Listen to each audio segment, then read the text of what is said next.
All right, boys and girls. So I think there's a little something in the news right now that we can talk about real quick. Just in case you keep your head under a rock for most of this type of stuff. There's a Linux system service bug, but it's a Polkit exploit that's gone around, and it's been in Linux for a long time.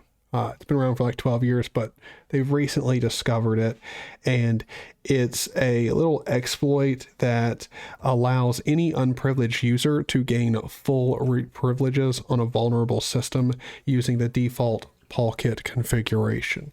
And another thing about it is the Polkit daemon doesn't actually have to be running for this exploit to be, well, exploited. So,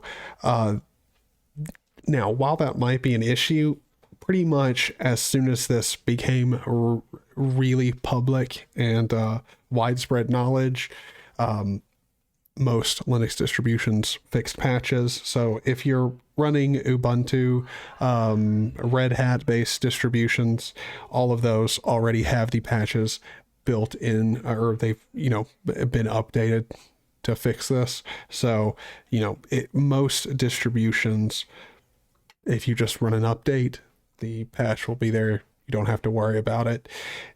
Now, this security flaw is definitely bad. Definitely bad. Giving full root privileges to just any user on the system is bad. Also, the fact that the exploit here, there's a little interesting little line here. The researcher further tested on ARM64, and it works there too. So, I mean, like, this is kind of like a universal exploit, can be taken advantage of on pretty much all Linux distributions that are using Polkit. And if we're being honest, pretty much all of them do. If you're unfamiliar with what Polkit is, or Policy Kit, whatever, it's essentially like when you get those pop-ups and it's asking you for your root password, or your password, that's Polkit. It's trying to make sure you actually following policies, you're following the proper procedures to be able to do stuff. I don't know, sounds good, whatever.